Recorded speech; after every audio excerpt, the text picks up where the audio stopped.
Yeah, baby. Welcome back home, everybody. Gather round, children of the corn. It's time to get back together. If you see me on your YouTube peepholes, hi, everybody. If not, welcome, everyone, to the Club with Lucas and to 2024. Let's get this started. We got a couple of brunch-filled hours today, live on the Club with Lucas Saturday Brunch Extravaganza.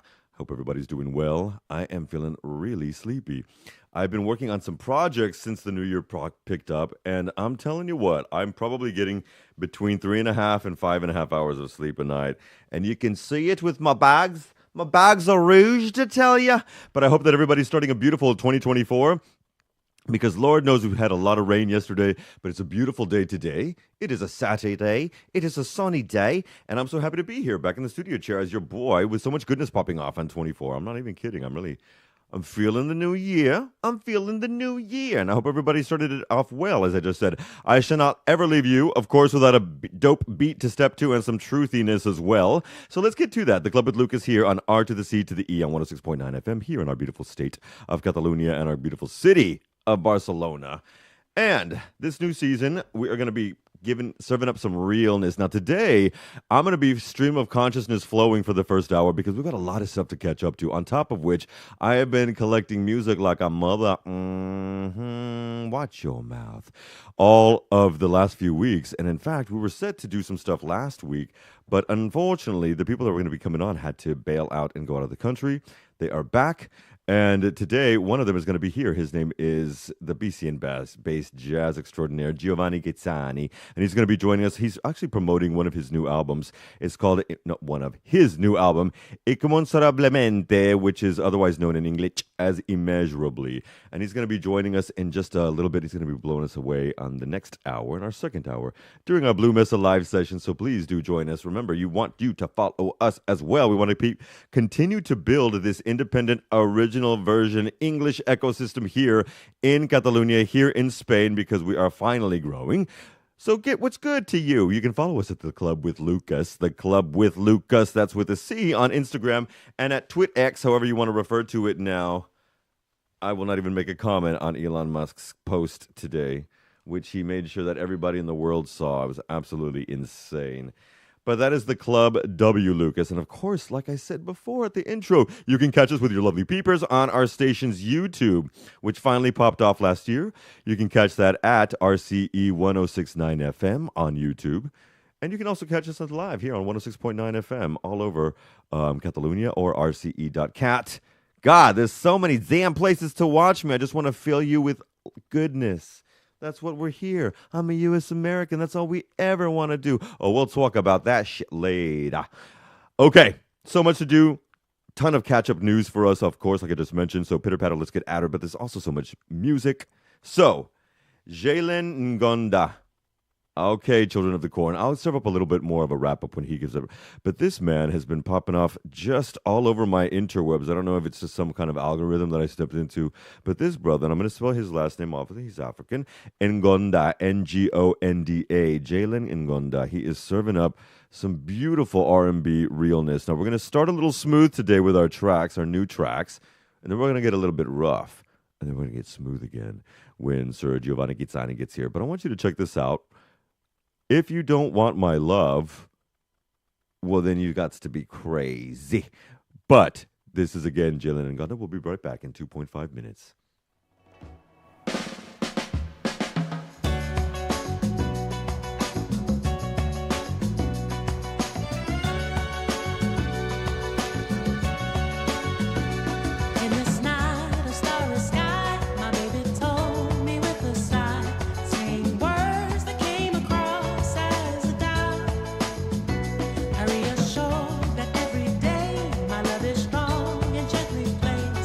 Your heart is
Oh, Lord. Yes, that is a man. That is a man. And that song is dedicated 1111. You know who you are. Um, mm, Look that shit up, okay? Jalen Nganda, because that voice. Ooh, Lord, I want to see him on a ticket with Ati Soul. Shout out to the people here in Barcelona. And that is a beautiful thing. That is one of the things that I stayed away on the IG and the FB, and I still kind of am away. And I'm going to say it's actually been 3 weeks of so much writing progress and some projects, like I mentioned at the beginning of the hour, that I'm working on. But honestly, it does free you up to pay more attention to yourself. And if there's anything that we want to do in 2024, like Our Lady Kelly said at the beginning of the year, the end of last year, in our final show, as we welcome 2024, revelations, instead of resolutions. And speaking of that, we've got a round up of news to get to. So, who else serves it up to you? Like I do in English here for our beautiful people. Now, I loves me a good freaking leap year. I'm not going to lie, because it also means that we get an extra day. It also means that the Olympics are that year, unless, of course, we were talking 2020, which was not. And it's election year. In fact, I believe upwards of almost between 1.5 and 2 billion people will be voting this year in elections around the world. A ton of those are going to be in Asia and the Americas as well. Some have already popped off, and there's some drama that's been happening since the New Year in Ecuador. I mean, let's keep it real. But as we're talking about these good things, let's also keep it real that the same is not going on around the world. The shit has been real, so let's recap, children, shall we? Because over in the East, things are truly worse for wear. And as the Israeli President Bibi Netanyahu continues his rampage on the Palestinian territories of Gaza, or Gaza, however you want to pronounce it, it is unsightly to even compare it to a war-torn country. Now, more and more every day, it is becoming very obvious that war crimes are being committed. If you look over in many of the newspapers around the world today, they are actually saying that the UN and many people, especially including Democrats and Republicans in the United States of America, people here in Spain as well, are condemning him for war crimes, and it's going to be looked into in its investigation. In fact, if I go back into CNN, I'm going to do that in just a second. On CNN International, they are actually making a big report about this, because this is not just a war-torn country. This is devastation. The stench and the filth that is beginning to rot and decay within the streets. The bodies are now numbering somewhere in the guesstimated region, because obviously we're going past day 100 now of this heinous drama. Excuse me, my God. I don't know what's going on in here. But we're going past day 100 in this heinous drama, and the majority of what we're guesstimating, over 25,000 deaths in Palestine, are women and children. It is sickening. And what is even more sickening is that more money by the US, Europe, and the UK continues to funnel itself into the direction of the Israeli government, making us scapegoats. They're making all of us scapegoats, and something that continues to endanger Jews and Arabs around the world, because it puts everybody with a target on their back. If you're dealing with a white supremacist, they've got targets on anybody. And if you're dealing with a lot of anti-Semitic elements, which happen a lot, this unfortunately in Europe, and specifically in places like where I live, you start feeling the elements, and people aren't even aware of what they're saying. So not long ago, I would just like to make mention that there were some pro-Palestine, and with reason, pro-Palestine demonstrations, excuse me, my God, that's a Spanglishism, loves. Demonstrations and protests and march protests that were obviously going on here. But as I was walking through Jauma not long ago, over the holiday, there was one going on, or before rather, where they were shouting, "Desde el río al mar." And what people don't sometimes understand is that is a phrase that is taken as an anti-Semitic trope and spread around regions near Palestine. But the first part of that is actually kill all Jews from the river to the sea. And so when we hear my Catalan brothers and sisters, my Spanish brothers and sisters chanting part of that, but not understanding that the whole phrase has been cut off, and that this is completely talking about the vehement murder of other people, which is what started the impetus of this October 7th attack, is what started this current round of hell that people are living in. It continues to funnel itself into a non-ending cycle of drama and terror. So as we look through, and yes, what is being reported on CNN International is that the intentional destruction of religious sites like cemeteries is a complete violation within the war statutes of international law. And Israel's actions are amounting to war crimes, experts are saying. And this vehement this vehement bombast on the people of Palestine, and specifically in that region, are forcing the State Department of the United States, of European regions and European nations rather, to not only ask about what's going on, but they need the details of what's going on in reference to money going forth. I want to give a shout out, a mad shout out, I think, to Prime Minister Pedro Sanchez for being one of the first, if not the first, international head figure to say, absolutely not in our name. Not in our name, because what is happening is people are mixing up what's really happening. And I, especially with the roots that I have in my blood, of course, am pro state of Israel, the existence of the state of Israel. I am vehemently, and have been since the early 2000s as a young lad, against the Netanyahu government, because it's extreme right, is everything that foments the destruction of the world as we know it at the moment. But what continues to placate that and let him do these things is when people like the president of my country, the president of so many, or the prime ministers of so many countries in Europe, and other regions like the United Kingdom continue to funnel billions to help this out. They are making us scapegoats. Now, the issue with that is that the people on the other side of the aisle, when we were talking, again, extreme right or right-wing parties, are worse. So then it puts people in the quagmire, especially on an election year, as I just mentioned 5-6 minutes ago, of, well, who the hell are you going to vote for? Okay. Now, while all that's going down in the Middle East, we go further east, and this is all going on January 1st. Everything I'm reporting about is for January 1st. So that's why I said I might be feeling good for the new year and manifesting loveliness. There's a word nobody likes anymore. But in Japan, on the 1st of January, a 7.5 scale earthquake hit the western coast, almost instantly killing hundreds of people. In fact, the total right now is just under 222 people and injuring over 1,100 more. And then, no joke, on the 2nd, a further 5 people were killed when a Coast Guard aircraft in Japan carrying humanitarian aid collided with the Japan Airlines passenger jet, destroying them both. All 379 people, destroying both aircrafts. And yet all 379 people aboard the passenger jet were evacuated miraculously. The aircraft was fucked, but the people were not. Okay? All of that was the first 36 hours of the new year. We have a lot more to get to, but we also have some music to get to. So we're going to make these little snippets, because I have so many songs that I want to play in the next 40 minutes before we jump into Sir Giovanni Ghizzani and our beautiful Blue Mesa live sessions. Remember, folks, you can catch the good stuff on 106.9 FM and RCE.cat. This is one of our all-time favorites. We just love these folks. They started off like a garage band indie, and now they're working together, both of them, actually. This is Tame Impala and Thundercat. It's actually a 6-minute track, so we're not going to play all of that. You already know.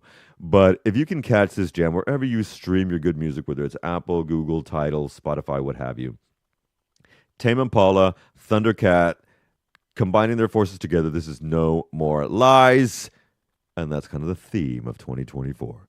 Let's keep it real. We'll be right back in 4 minutes.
way it goes.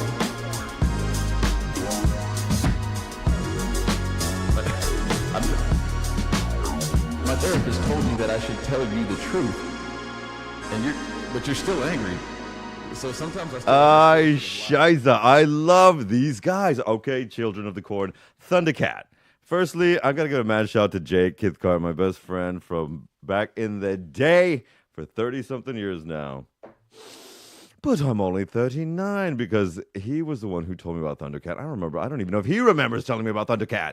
But thank you, Jake. Oh, my God. And Tame Impala, just like what? Let's talk about something else. What? The one-time president of the United States of America. And let me tell you something else, children of the corn. Can we stop? Let's do something together. I want to join these campaigns because it's like super fun. There's a campaign on this anti-stop saying Baki in Chino in this racist rants that we do here in Catalonia and Spain. Oh my God. I'm so happy for this campaign and I'm so about it. And shout out to Aaron Rocky Man for telling me about it. Beautiful artist. We need to get you back in the studio, my brother. But also, can we stop referring to the United States as America? Because when we say America, can we also say that Canada, bloody hell, Greenland, the Dominican, Tierra del Fuego, Argentina, all of this is the Americas, okay? So why don't we start saying U.S. America or U.S. Americans when we're talking about that? Like this fucking asshole, the twice impeached, disgraced President Trump, as what's the family's real original name, when they immigrated from Germany, his father's side, his mother's Scottish. Rest in pieces. Who, as of this date, this mother effer is standing trial for over 90 indictments over several cases in just as many states. Okay, so let's talk about some of this stuff, okay? Federal case for taking the documents from the White House. I don't know if you remember this, but he was asked and then ordered and then mandated and then finally had to have an FBI search to go in there and take scores and scores, thousands of pages of documents, scores and scores of boxes, and then they had to go back and get more because they had been hiding them.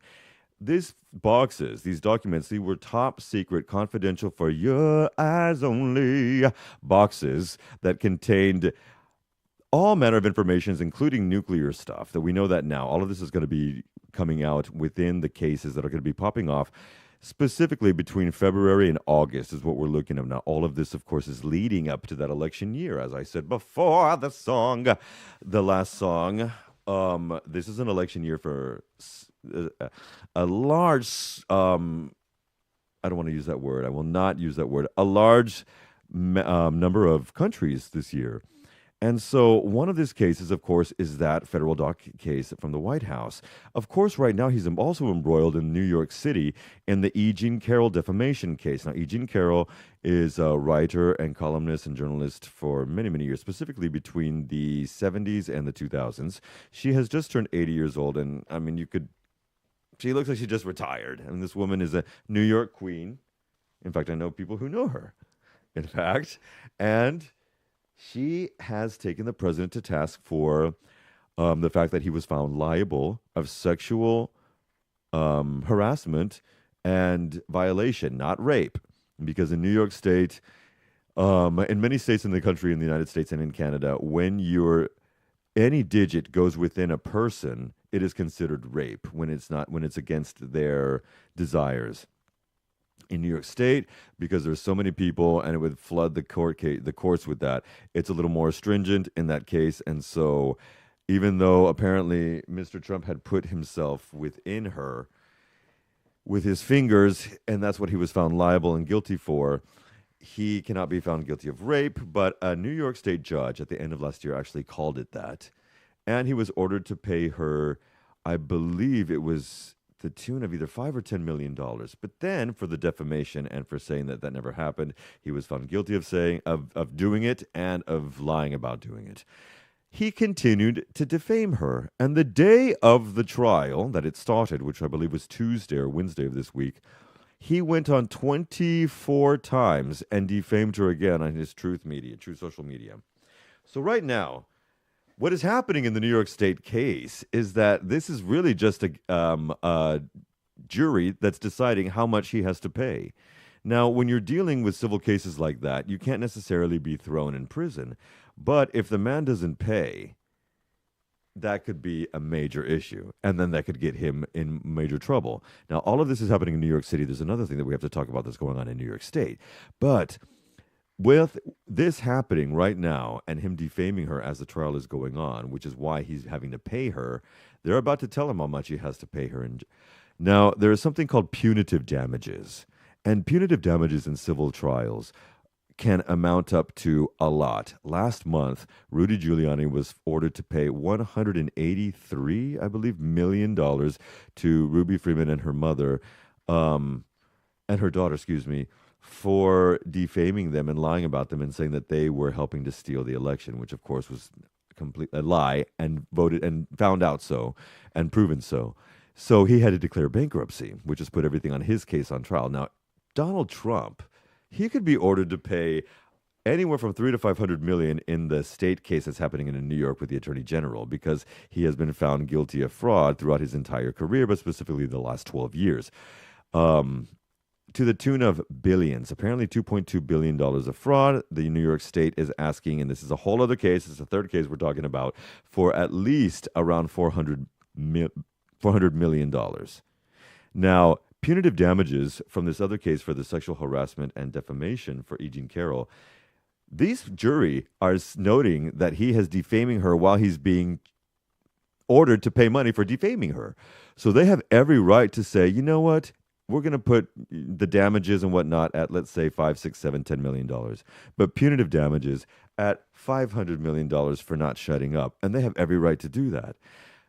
Donald Trump would then have to pay it or declare bankruptcy. And this is a mother effer who's a narcissist. And his whole identity is based on these lies of money, because he's not a billionaire. Okay, folks, he is not a billionaire. If he is, it's only in some investments or whatnot that are probably not even his. So that could leave him penniless. Shall I go on? Because then there's also the case going on with the election stealing in the Capitolio. So there is so much going on in this guy. And meanwhile, the polls of the United States elections for November, which are 10 months away, are neck and neck between Grandpa Joe Biden and Donald Trump. I can't anymore. We're going to talk about more about this and racism in countries when we get back from Izzo Fitzroy. Now, this is it's actually a grouping of people, but this is a brother who's a DJ. Izzo, I-Z-O, and Fitzroy is how he puts his moniker of his last name. This guy is serving up some beautiful beats, and I love it. And so now you're going to love it. Remember, you can catch the jams live on 106.9 FM and rce.cat. We're going to talk about racism after this, but right now, let's get high. Fitzroy, give me the high.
Oh, God bless. You feeling that? If you're not feeling it, you need to get work on your soul, okay? And it's 2024. It's a good time to work on that soul. Speaking of soul, the soul of nations. Let's be real. Most everyone in their mother effing world, in this world, if you have some power, you have used somebody else to gain it, whether it's their money, whether it's some kind of other, if it's through slavery, indentured servitude, what have you. And they, like I mentioned just a bit ago before that wonderful song by Izzo Fitzroy, we are involved in an election year in many countries. In the United States of America, in the country where I popped out of my beautiful mother, actually I was ripped out. It was cesarean. It's lovely. But there's a battle for who's going to be the nominee for the far-right conservative Republican Party of the United States. Obviously, the left, center-left, we'll call them centrists, is the Democrat Party, and they really do believe in some form of at least modern democracy / anocracy. However, the other party, with the exception of maybe 20% of it and its voters, could give an ish. And independents in the United States and in most countries do give an ish about democracy if they care. But Nikki Haley is the former South Carolina governor, and her name is actually Nimarata. Nimarata, I forgot her last name. I love her first name, Nimarata.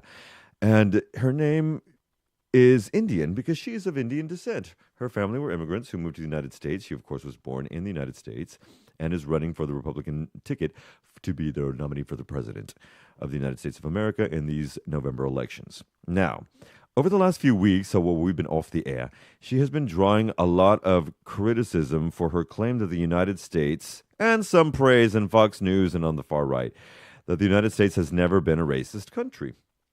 So, at a CNN town hall Thursday night, and thank you, Jake Tapper, for at least letting her speak so she can put her foot in it more. He asked the Republican presidential candidate to clarify what she meant by these remarks because she keeps saying it. And it's not the first time. She's been doing this ish for a while. Now, she did, to her very late ass credit, get the flag, the Confederate flag, the terrorist Confederate flag taken down from the state capitol and things of that nature that had to do with state buildings. But when she was the governor of South Carolina, but it took her forever, and it took the killing of many people of Mother Emanuel Church in South Carolina to make that happen. But she responded slyly, and she said she truly believes that our founding fathers had the best intentions when they started, and we fixed it. Well, she doesn't speak like that, excuse me. She actually has a wonderful, neutral North American accent. But she said that she believes that our founding fathers had the best intentions when they started, and they fixed it. They fixed it along the way. Let us not forget that 10 of 12 of those framers of the Constitution of the United States and the Declaration or whatever we want, the Constitution, were slave owners. And I believe, if I'm not mistaken, that over his tenure in time, Thomas Jefferson, who had a whole other family with Miss Sally Hemings, let us never forget that, who was a black slave that he raped. I believe he had 4,000? It's either 400 or 4,000. I'm a history major, and it escapes me now, but it's either 400 or 4,000 slaves. So when she says that, as a woman who's non-white, she's Indian, it plagues on my soul as a man who's non-white and is Mexican. So America has always had racism, she continued to say, but America has never been a racist country. The liberal media always fails to get that distinction. Oh my God, it can throw a fit, but that doesn't change Nikki's belief that America is special. These are what people who are defending her on Fox News are saying. Folks, it's not that necessarily every country's racist country, but to deny the fact that most countries have a racist background in its history specifically, and most people have a bane of contention that it is either borderline on prejudice or anti-Semitism or racism of some kind. There's some kind of xenophobia in many people. We cannot deny that. That does not necessarily, stigmatize a country as a racist country, but there is racism in the background of most countries. Now, I say that to say this in Spain, and specifically we're going to bring it home to Catalonia. Because Catalonia was the last place, and perhaps we don't know, so gather around, children, get your poison. It's 11:40. Catalonia was the last place in Europe that mandated and authorized and allowed and permitted slavery in the Western world. In 1830, the Parliament and the King of the UK, of the United Kingdom, decided, you know what, we're not going to be doing any more slavery, and they stopped. However, they already had scores of thousands, hundreds of thousands of slaves and workers and ships and boats and all the things making mercantile, making trade and whatnot. But from one day to the next, they stopped it. And of course, people had to start getting paid.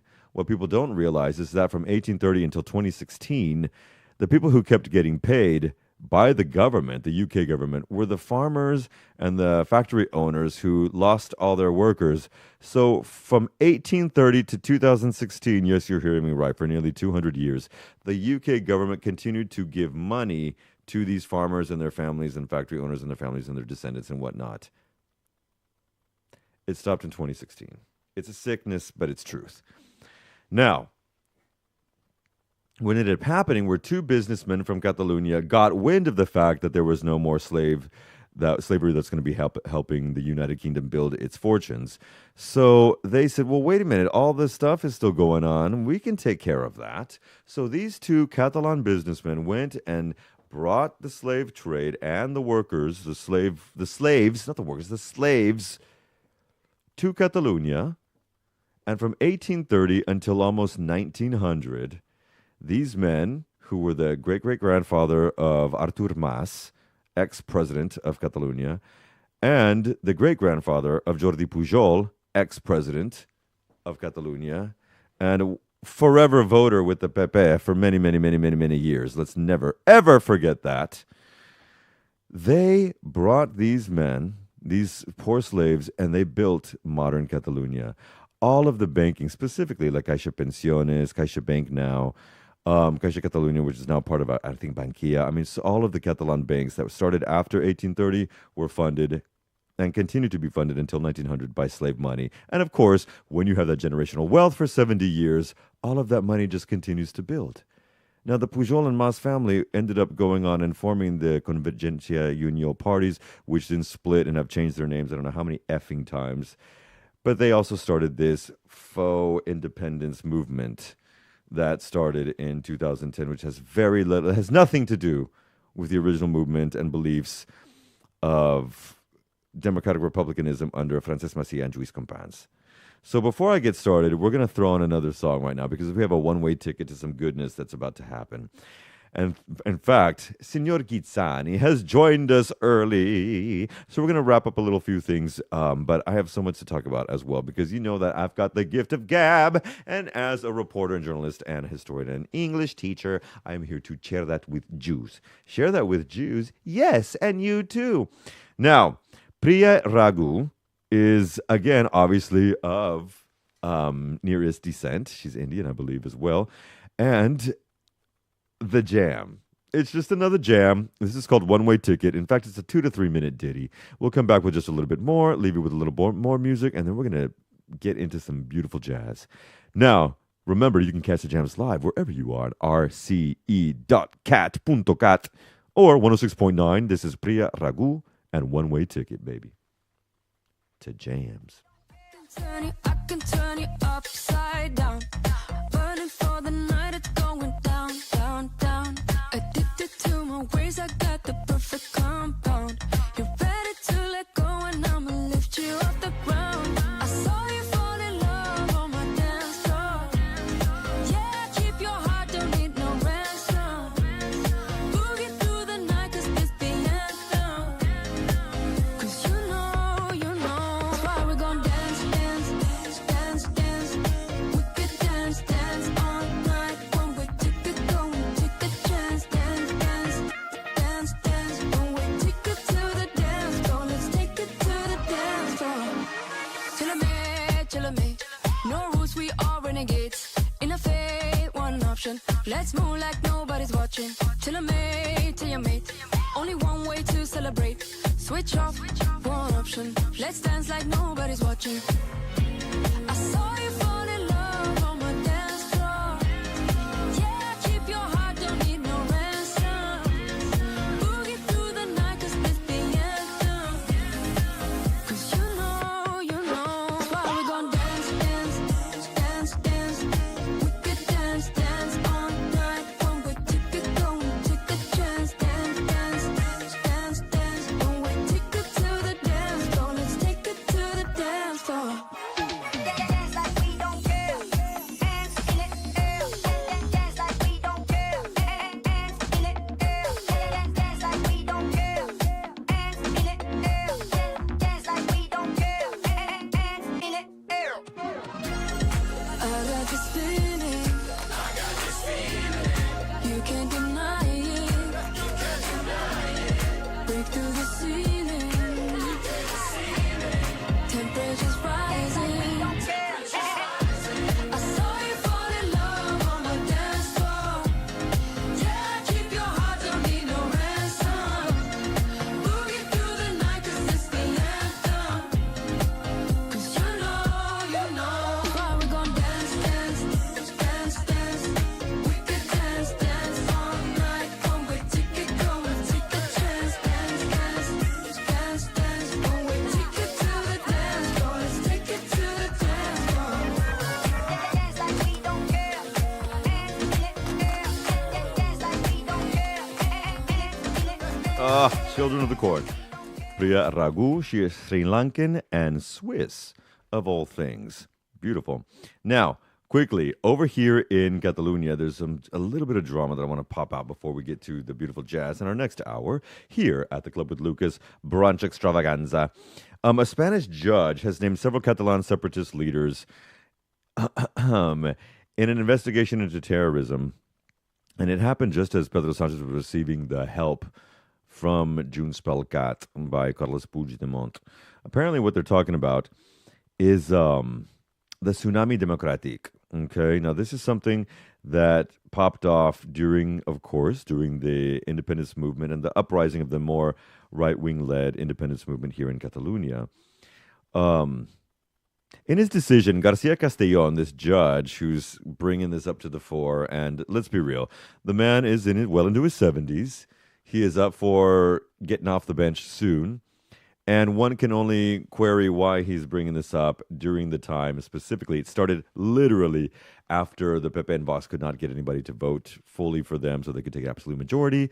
And Pedro Sanchez was hanging on by a thread. And of course, at last, Carles Puigdemont's party voted for him. Well, Justice Garcia or Judge Garcia Castellon says Puigdemont and others are suspected in an investigation as part of a broader probe into the Tsunami Democratic, whose essential purpose was to subvert constitutional order and economically and politically destabilize the state, not only of Catalonia, but the country as well. Tsunami Democratic was a protest organization formed during the independence push, as I just mentioned, but apparently they had no publicly known formal structure. Of course, this was all hidden within.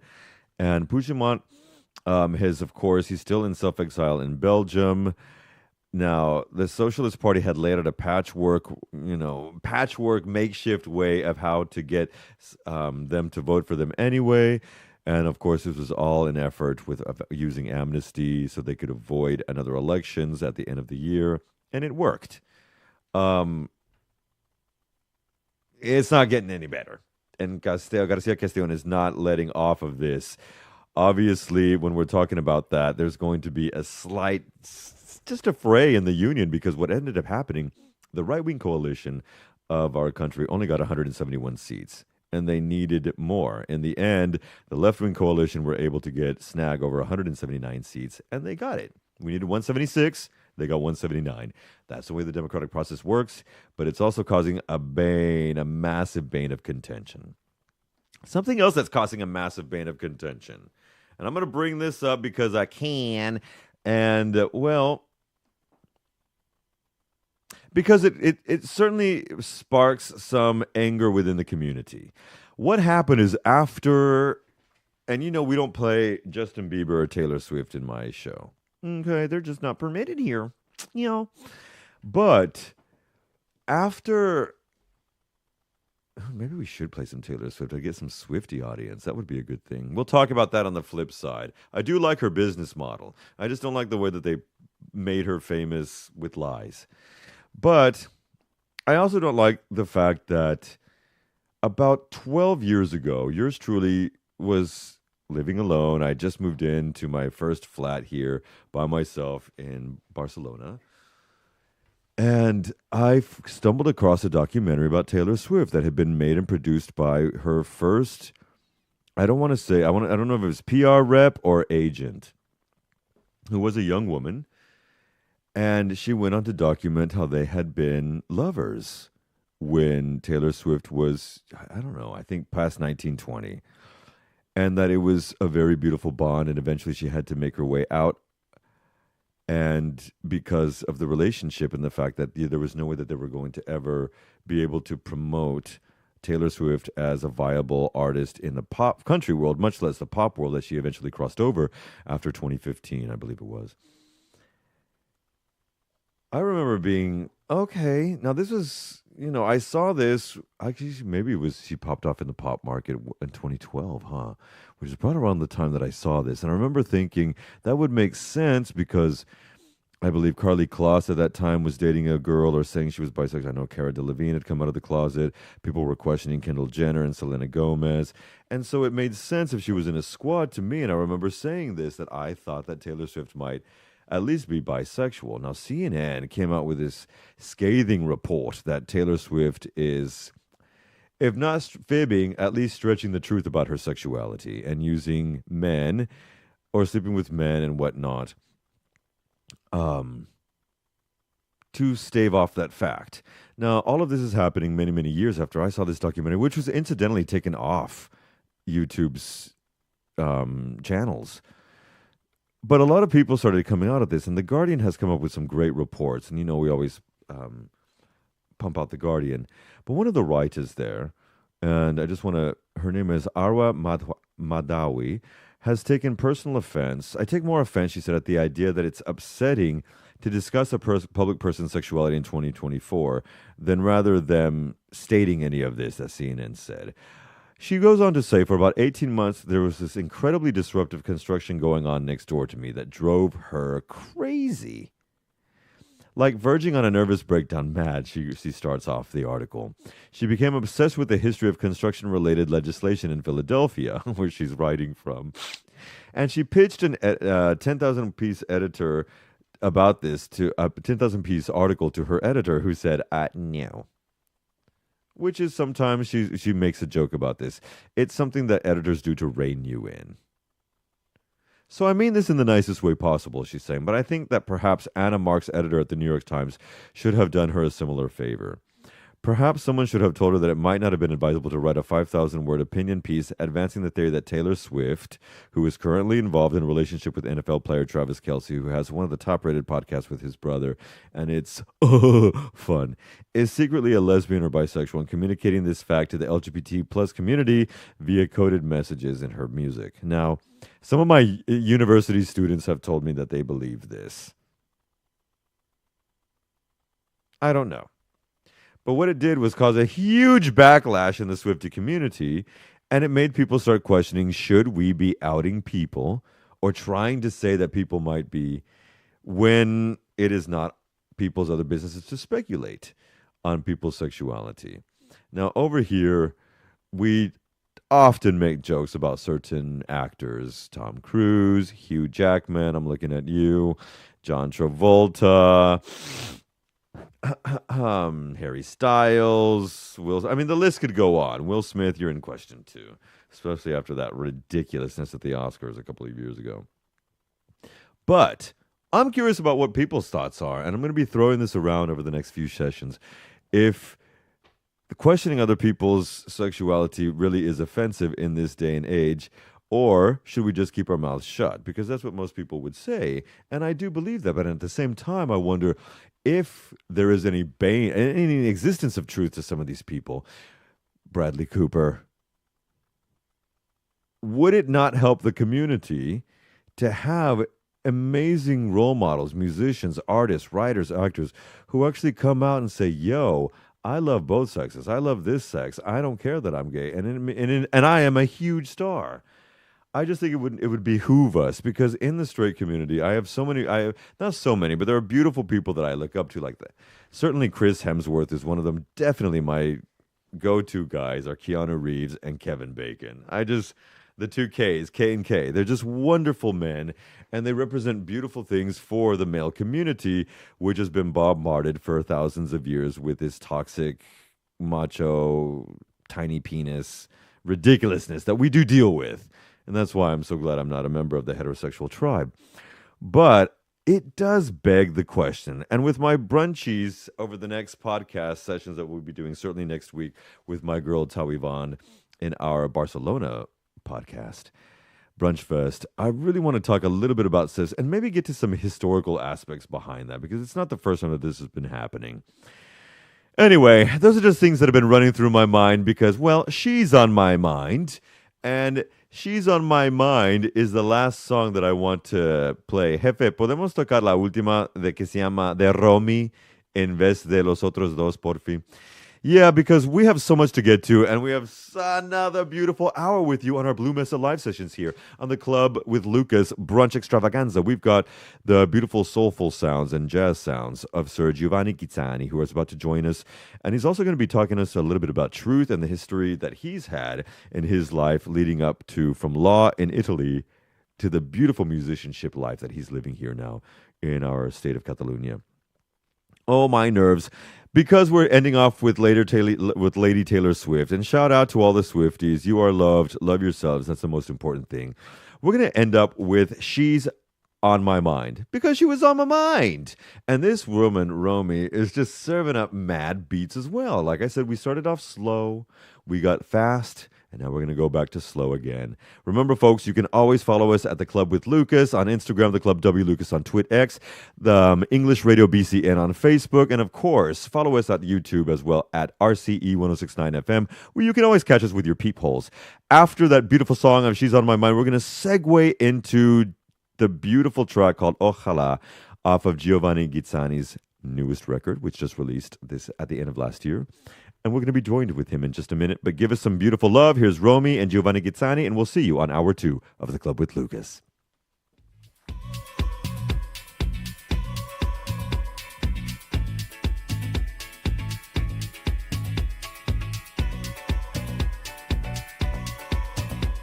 She's on my mind every hour of every day.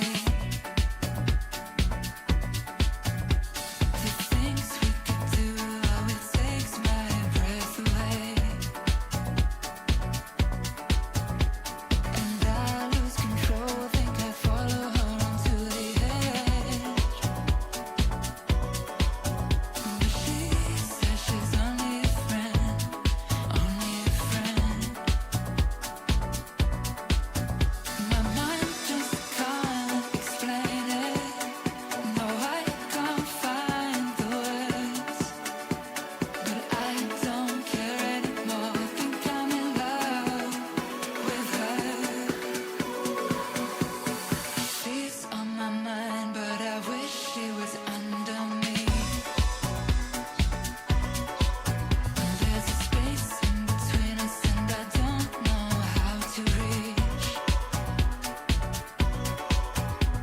And she looked away, but I swear I saw her looking in.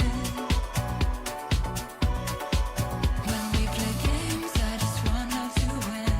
Only want her to win. And I don't want to hide it, even if it hurts.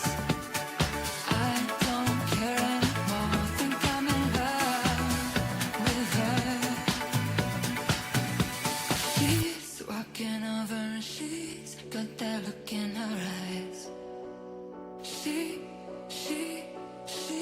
leaning in. I guess she's saying goodnight.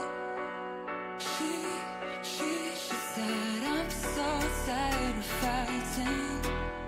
I'm so scared to lose. But I don't care anymore. Think I'm in love with you. I don't care anymore. Don't care anymore. I don't care anymore. Don't care anymore. I don't care anymore. Don't care anymore.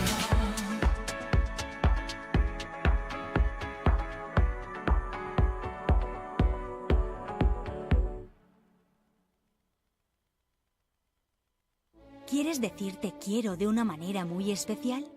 La música es el lenguaje del amor que llega a todos los corazones. Este San Valentín, dilo con música en un concierto Candlelight. Consigue tus entradas en candlelightexperience.com. Abre 2 nuevos almacenes en Barcelona, en Vilanova y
Yeah, welcome back home, everybody. Gather around, children, for another lovely hour here on the Club with Lucas, Saturday brunch extravaganza. I hope everybody's doing well. I'm just putting on my essential oils. Yeah, it's like box floors for me.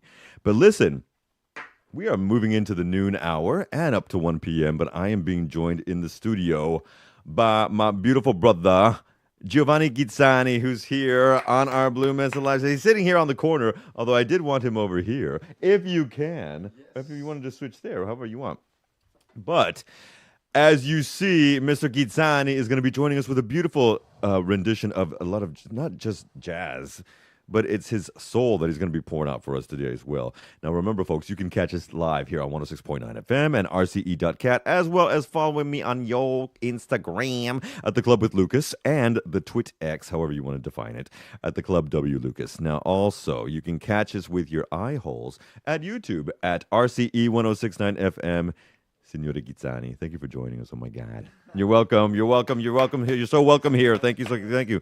In serio. Now, let's get to the nitty gritty. You are running all over the world right now. In fact, you tour a lot, don't you? You go in and out of the city a lot.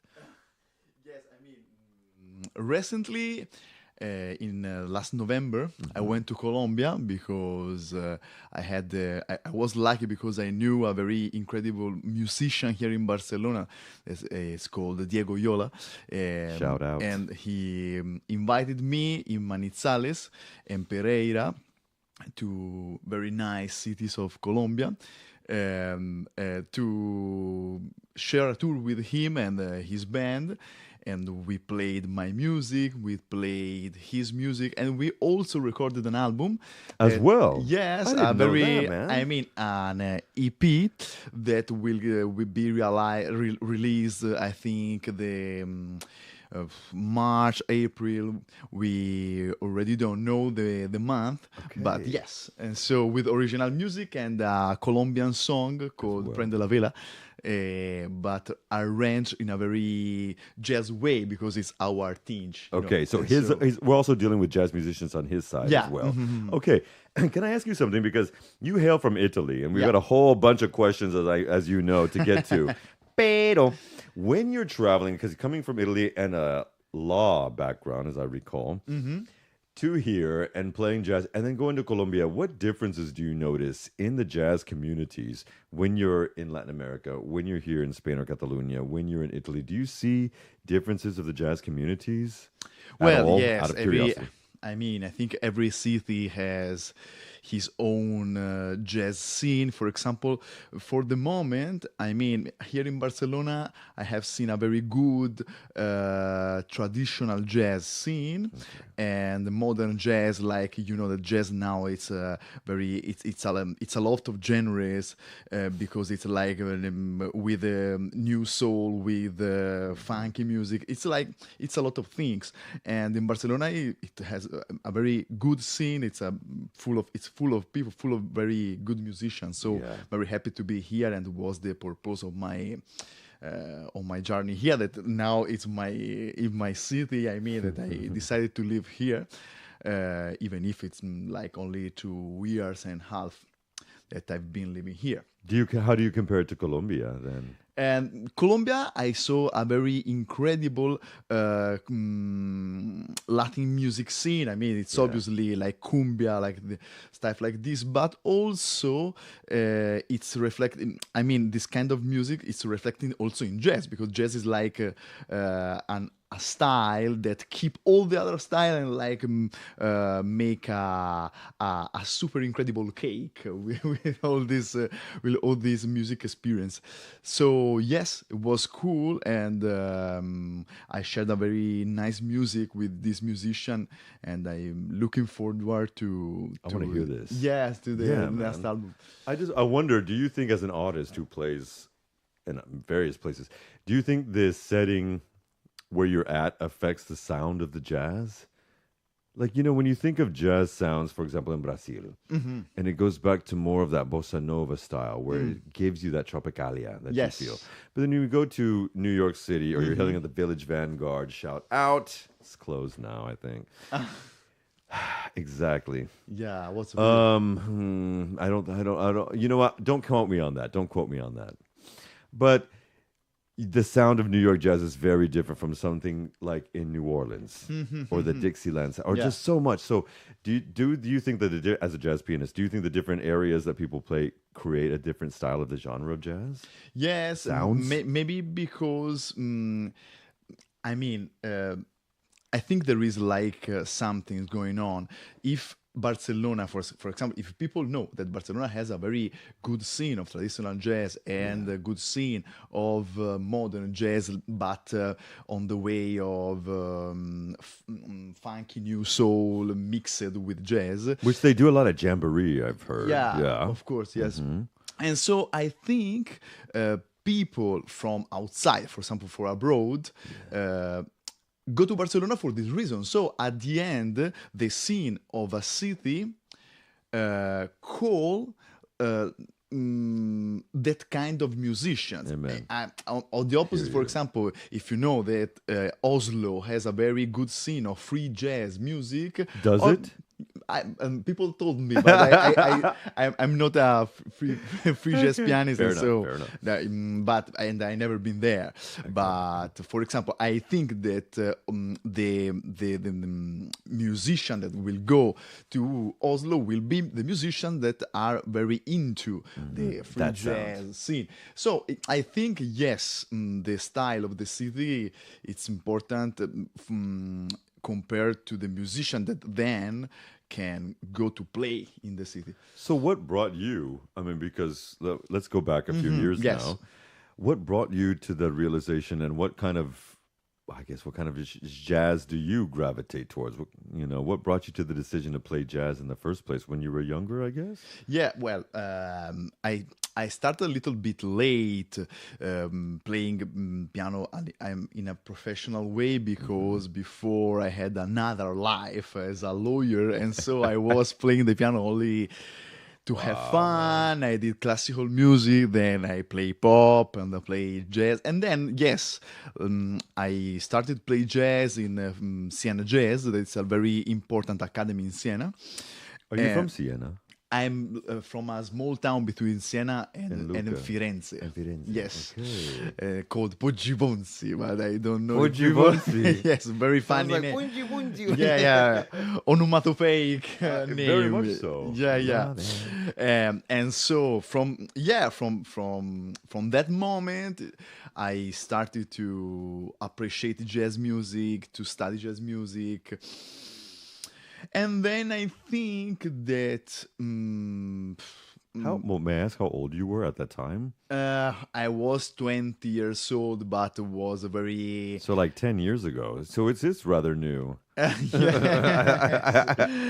no, but I mean professionally, I started to do the musician at the age of 28 because before I was doing the University of Law, and then I worked as a lawyer, so I didn't have too much time to play the piano to study. But yes, I mean it always was my super incredible hobby, and so I was appreciate concert and live music. In general. But all genres? All genres, Okay. yes, but I think maybe when I was like a teenager, I was more into rock music and yes, more into rock music. Then I switched to jazz and also Latin music. I mean, I like to play salsa, for example. Oh, yeah, man. And Okay. yes, and to dance salsa, by the way. And so yes, and I mean the concept is that you can put jazz also in salsa in every style, because jazz to me it's Salsa not, is jazz to me. yes, just to me it's like is not a matter of style of rhythm. I mean, it's not the swing rhythm of the funky music rhythm of the rock rhythm. Just to me it's a mindset. It's the freedom to express your feeling, your emotion between moving into harmonic into harmony. I mean, if you jazz I musician, love this. Say that again. yeah, jazz musicians what is the work of the jazz musician, the practice of jazz musician, is to go very deep into harmony, into music, into the mechanisms that are beyond music. And so, for example, if you know very well a progression of chords and the chord scale, I mean the scale you can play between these chords, and how to have fun with these chords. It's not important you are playing salsa or you are playing funky music or play rock or you are playing jazz. The result is that you can put something in this music in a matter of improvisation. Totally. I mean, to add something and to compose, because at the end it's composition. Improvising, it's composition. So I recommend to my students. I have a lot of students here in Barcelona, also Yes, in Italy, Lord. and so I really recommend to my students also to practice jazz, to study jazz, even if isn't their favorite genre, because then the application is very large, is very wide, And you're able to put that into there. yeah, of course. Do you think that's because? And I want to play one of the tracks because obviously, folks, we're doing some Blue Mesa stuff, some live sessions later in the hour. But I also want to ask you a little bit about some of the tracks from the album. Yeah. Immeasurably, because it's easier for me to say it in English. But do you think that's because jazz has a classical base? And because of its classical base as the root of most modern music, it really is. I mean, Well, blues and jazz. Yes, roots of jazz are in every style, from classical music to habanera to are in all kind of music. I mean, by the way, jazz, it's young music because it has like 100 years, more or less, a little bit more, Yeah. but it's not Scott like Joplin and the boy. Yeah, exactly. Going back. so. And so yes, I mean, you can find something of classical music or rock or Latin music, and So much came it's from it's that. what I was saying. It's more something in the way of playing. Yes, sir. It is not what you are playing; it's the way you are playing, the way you are develop the harmony that you can find in a tune, in a song. So it's very different the way in which a jazz pianist play a pop song compared to a pop pianist, because the jazz pianist normally has this vocation, I mean, to put something more. This is my point of view. Where do you know obviously. what? Okay. I love Only my that. point of view. No, but it's a point of view that's based in something that's historical. Because you also talk about the mission of the jazz musician is to get deeper into Yeah. the things.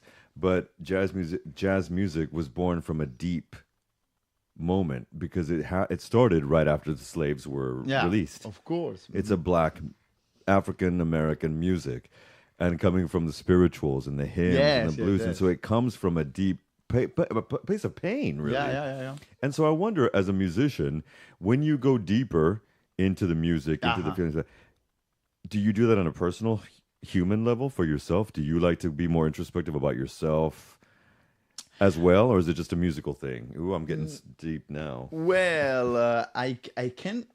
Yes, I can say that The answer is no. no. Just kidding. So of course, Just kidding. yes, but I mean, it's the opposite process. I mean, there's sometimes practicing music and going deeper and like trying to express what I feel in that moment. Improvising, I can feel emotions very important emotion, very important feelings, I mean. And this is incredible, and that moments in which I really think I'm doing the right thing in the right moment, and I did a good choice for my life, because sometimes you are full of doubts, because it's difficult. Everybody knows that it's difficult to work as a musician. Amen, because brother. you have a lot of obstacles, and a lot of things that you have to manage As to a musician. deal with. Yes, also a very high level of stress in your mind because of the judgment of people, and so every time you go on stage, it's like a super challenge to me. Okay. And so, for example, yes, in the moment in which you are feeling incredible emotions playing a songs, for example, it's not important if it's your composition. It can be also another others composition, but the way you're playing makes you feel very excited, full of energy, and with a lot of emotion to express. Yes, that is the moment to me. Every time I'm home or I'm on the stage, and I try to and I feel this emotion, I always think, yes, it's okay. What I'm doing, it's okay. I think it's the good choice, because it's precious. It's very It precious. is. It is. And the music itself, Yeah. when it's hopefully good music. The title of the song that we're going to play before we get to the live sessions is Double Bass is a Woman. Love that. Okay. Why the name Double Bass is a Woman? Where did that... Double Bass is a Woman. I mean, I wanted to play, by the way, the 18 Marzo, the 18 de Marzo. Yes, but we're going to do that live, right? Okay. Yeah, I just want to play one of the album tracks. Okay. Double So Bass that is a people Woman, can yeah. hear. And remember, folks, you can get this where all good music is streamed, as well as Spotify app and all that good stuff as well. Yeah.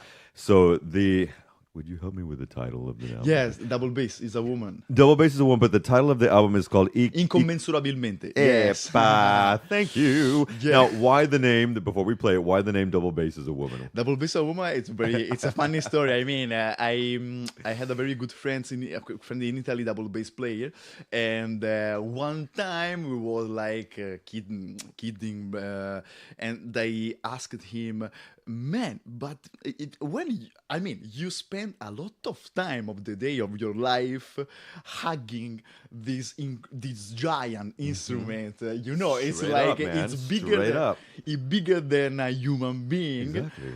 And so, I mean, sometimes you're seeing your double bass as a man or as a woman. It was like a joke only. And he told me, I think I see my double bass, I'm watching right now my double bass more as a woman. And so it's a song dedicated to him. Okay, so we're dedicating that to him, and this is Giovanni Ghizzani's and Double Bass is a Woman. Again, streaming here on RCE 106.9 FM on The Club with Lucas, but you can catch this anywhere where good music is streamed. We'll be right back, folks.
Yeah, that's Giovanni Ghizzani, and double bass is a woman.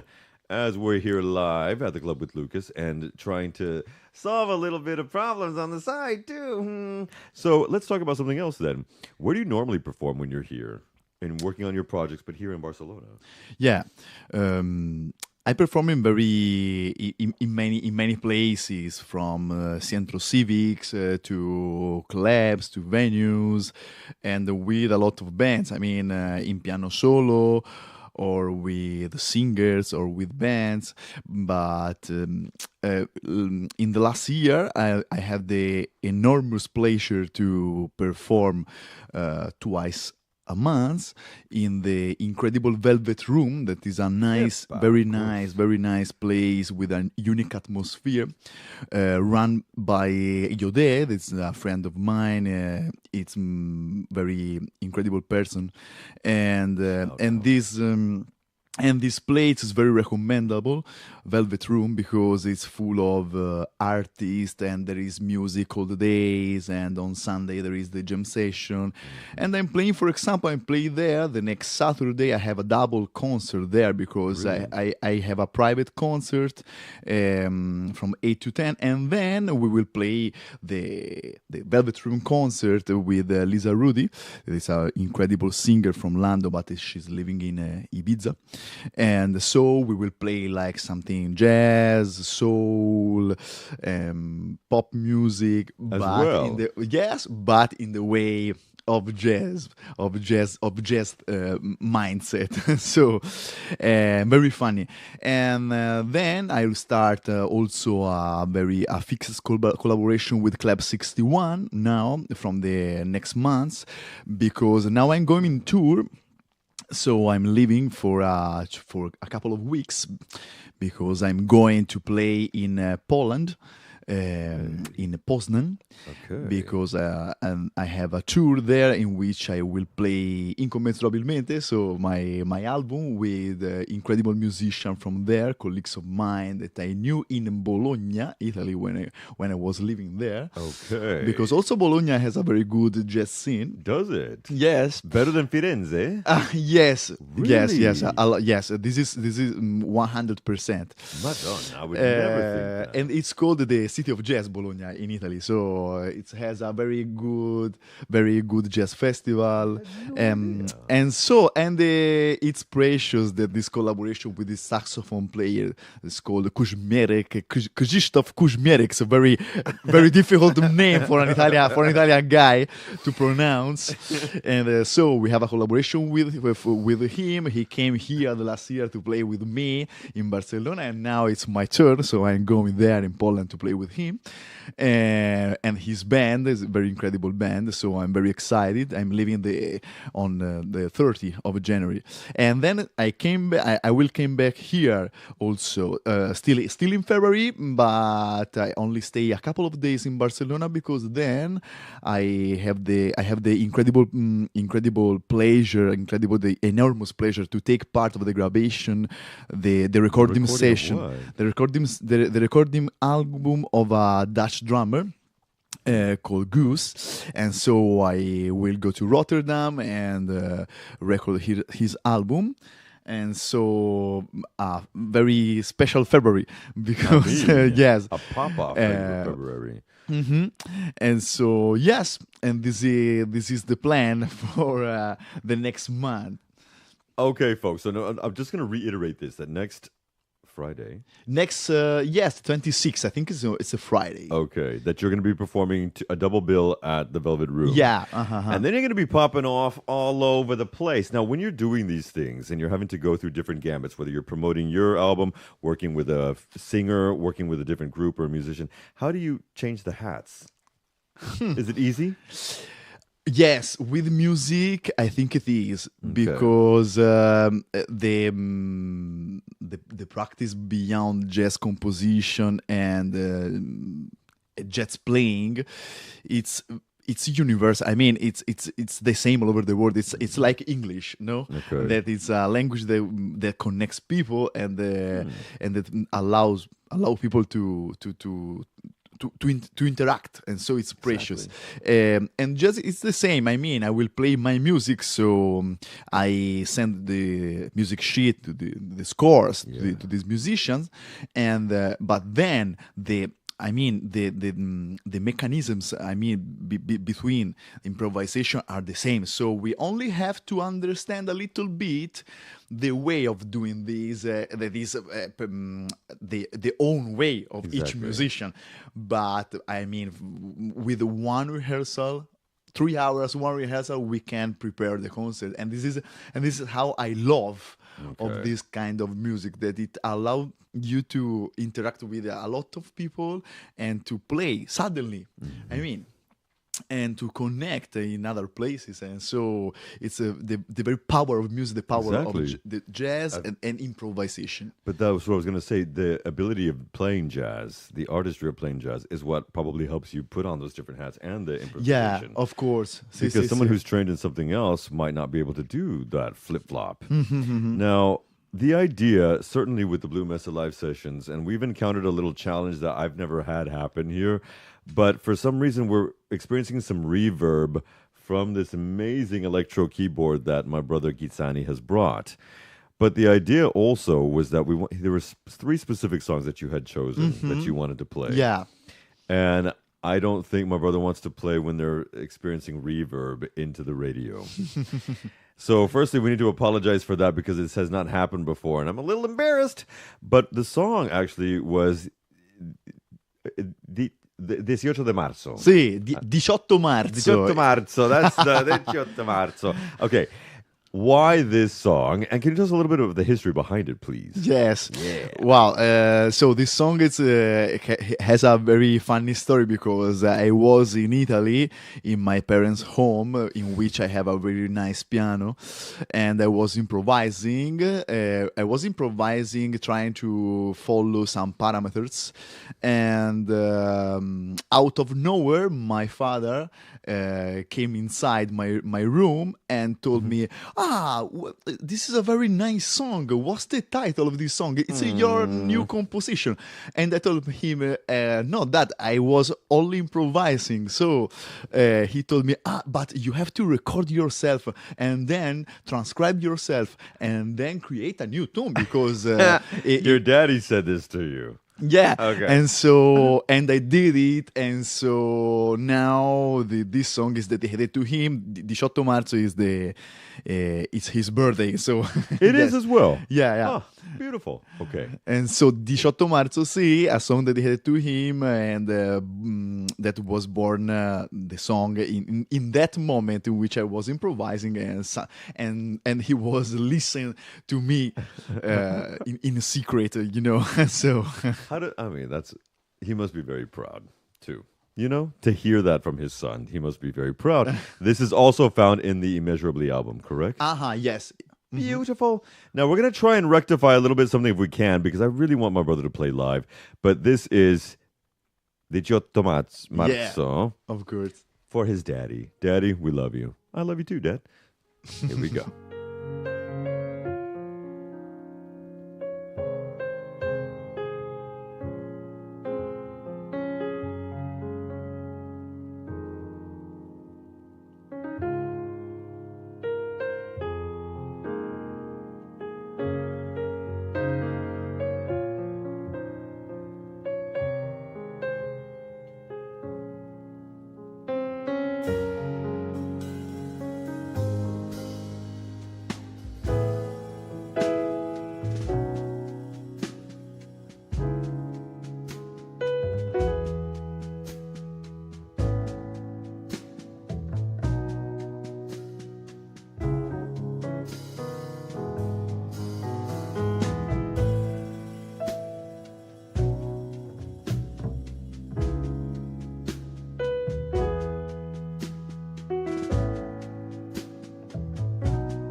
dedicated to the fathers.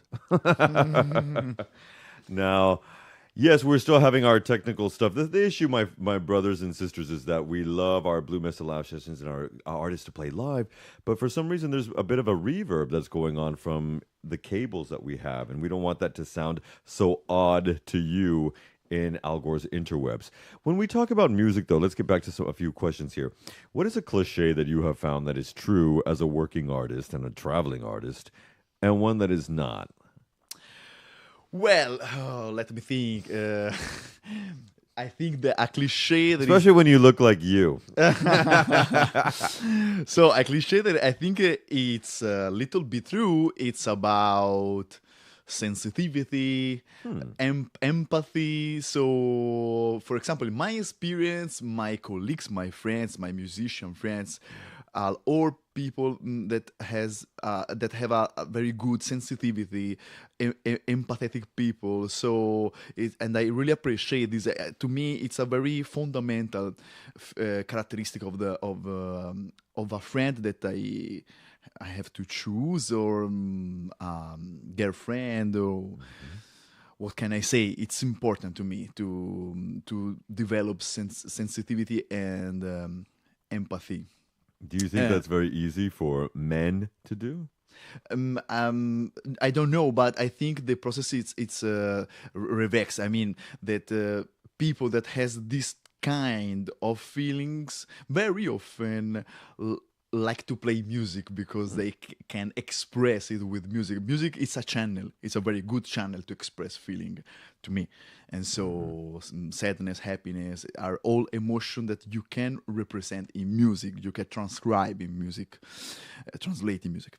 Yeah. And so the false cliche that I'm always struggling with is that musicians are all late, are all messy, are all unreliable, and this I think is not true. And by the way, in jazz, you think an artist, you are late. Yes, but because he's an artist. I mean, no. To be a musician, it's a work. It's a work as any other work. I mean, it's not on the work. It's on the person. I mean, if the person is an unreliable person, will be a reliable musician. But at the contrary, I consider myself, for example, a person that you can count on, and so reliable, and I'm always on time. I mean, he was 15 minutes early today. Yes. I was like, you can confirm. You can confirm. And so I'm never late. I like that. Yes. I like that. And so yes, this is false, because not all musicians are unreliable, are messy and late and strange people. Or alcoholic drug addicts. Yeah, that's one of the ones I get. Weirdo. Yeah. Although depending on the genre, sometimes, Yeah. I mean, it's probably more often that you'll find that in the punk genre, the hard rock genre. Yes, of maybe. course. Yes, in grunge, I think grunge, it's as people explain to me, it's like something connected to with suffering, with something. So I think can be people. Carly Simon said that one day. The great Carly Simon said she got to a point in her career where she was tired of people saying, artists have to suffer in order to create good music. No. And she said, you know what? A lot of good music has been created by suffering. Yeah, sad songs and whatnot. But I'm tired of suffering. No, I don't want to suffer. I'm not agree. I mean, I can see I can say in my experience that for create good music, you have to be focused. You have to be fully involved in what you are doing. Amen. I mean, if your head it's in another space, in another country, in another town, in another city, while you are playing the piano, it's impossible to be connect with the piano, with your soul, to connect your soul to the piano. If your mind's somewhere else. And your mind somewhere else. So it's impossible. So to me, I have experimented that when I play better is when I'm fully involved, when I only I'm only playing the piano in that moment, and so my head is there in the here and the now, and feeling the real feelings I'm expressing with music. And when, for example, I'm disconnected, I'm playing the piano, but I'm like I have some thoughts, intrusive thoughts, or something like this that take me away. That is the moment I am playing shit. I play very bad music, and so my purpose is the one to be fully involved and fully in the here and the now when I'm playing the piano. Are you an Eckhart Tolle fan? Do you know who that is? No. We'll talk later. Okay, Jefe, there's another song that I would like for us to play because I don't think we're gonna rectify our situation. Okay. I'm taking you for breakfast. Overthinking. Okay, there's a song called Overthinking. Hay una canción que se llama Overthinking. You just talked about that. Yeah. You said the minute that you get into that non-mindfulness track is when the music is shite. Yeah. Mindfulness is a big thing for you. Yes, at the age of 29, and so the last year. No, I'm joking. Exactly. Amen. It is the last year, folks. I'm joking. And so at the age of 29, I had the possibility to take part of the final competition of a contest called Chicco Bettinardi, Giovanni Talenti del Jazz Italiano, I mean the young talents of Italian jazz music. And I always been a guy that full of thoughts, to me, to be focused, to be concentrated, always was an incredible challenge, and I'm still trying to overcome. And so in that moment of my life, I thought, okay, this is a possibility, this is a chance I have once in my life. So I have to find a way to be focused, to be concentrate, because it's not important how long I'm practicing the tunes I will play on the stage if then I'm not concentrate. And so I run into mindfulness, meditation, Zen meditation, and it changed my life totally, because it's I practice breathing meditation, so the Zen type breathing meditation, and it's something that it's totally disconnected to religion. It's not a religion. It's only a mental training to really be present. To be here in this moment. And so to train your mind to do only one thing at a time. So if I'm playing the piano, I have only to play the piano. If I'm cutting vegetables, I only have to cutting vegetables. If I'm cleaning my bathroom, I only have to clean my bathroom. And the head has to be there with me and not abandon me to go in other places. Amen. So yes, and overthinking is the title of the song. Exactly. So dedicated to this. This is the explanation. So it's overthinking, and in parentheses, mindfulness. All right, folks, and this is Giovanni Ghizzani. We'll be right back.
Paduraron, lerero, ay. Pararon, la duraron, lerero, ay. Lerorero, ay. Paduraron, lerero, ay. Pararon, paduraron, lerun, lerero, ay. Parora, adreo.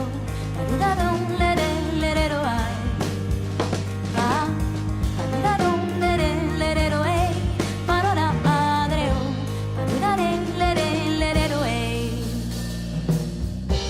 Paduraron, lerero, ay. Nadorere, ay. Paduraron, lerero, ay. Pararon, uia, aleyo, lai, ao, uia, aleyo, lei.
As you're listening to the voices, and of course that's overthinking, which none of us ever do in life, the introduction of the women's voices that came in like that, is that kind of like the stream of consciousness thinking that goes on sometimes? Yes, of course, of course. Is, You identify that. yes, it's like a music representation of what I was trying to express with words. One of my purpose as a musician to sometimes to translating music. Many things. For example, I recently wrote a tune that I have recorded in Colombia that is called Cucaracha Blues because it's That's my biggest fear. yeah, I know. And so I wrote a tune that every time I have a concert, I ask to people, okay, then you will tell me if you like seeing a cucaracha working in my keyboard when I was playing. And so it's like one of my purpose as a musician. Well, one of your purposes as a musician is also to inject a lot of passion and happiness. And thank you for coming and sharing that here on the show. Thank We you. are going to have our brother Ghizzani back on the show to promote him after again when he gets back from his little tour next month. Because nobody got to hear the Blue Mesa live sessions. You got to hear him playing a live track in a studio. Yeah. But we're going to round out the records. I apologize to my beautiful audience and to you, Mr. Ghizzani, that this reverb was not fixed today. But we're going to close out with one other track called Alhambra, one of the most beautiful palaces here in Spain, of course. Why this track? Why Alhambra? Alhambra is a song dedicated to Avishai Cohen. Avishai Cohen is, there are a lot of Avishai Cohen, but my Avishai Cohen, my spiritual guide in music, it's a double bass player, Israeli, that is composed very nice music, full of old tempos, but realized with an incredible sense of music, and it sounds very easy for the listener, and it's incredible because it's very complicated music. Wow. And to me, I don't know, this music is fascinating because it has something different to the other music, and I really recommend to, for example, listen to Seven Seas, a very incredible album composed by Avishai, and so I wanted to compose as a, I don't know, exercise and as something I wanted to do, a song dedicated to Avishai, and so I composed Alhambra. So Alhambra is composed and dedicated to Avishai Cohen. Shout out to the people and my people, but not to Netanyahu. And folks, you can catch Giovanni Ghizzani next weekend as well for the double bill on Friday the 26th, Yeah. I believe, before he goes away for a couple of weeks, and then we'll be back, and we are going to have him live again in the spring in the studio right here at RCE at the Club with Lucas, and we will catch you live, my loves, next week for another 2-week extravaganza with my queens Towie and Lady Kelly Ellis. Folks, wherever you are, whatever you do, keep it real, keep it safe. Remember, you are loved, love yourself, and we will catch you on the flip side. This is Sir Giovanni Ghizzani, and thanks everybody for joining us today. Happy 2024.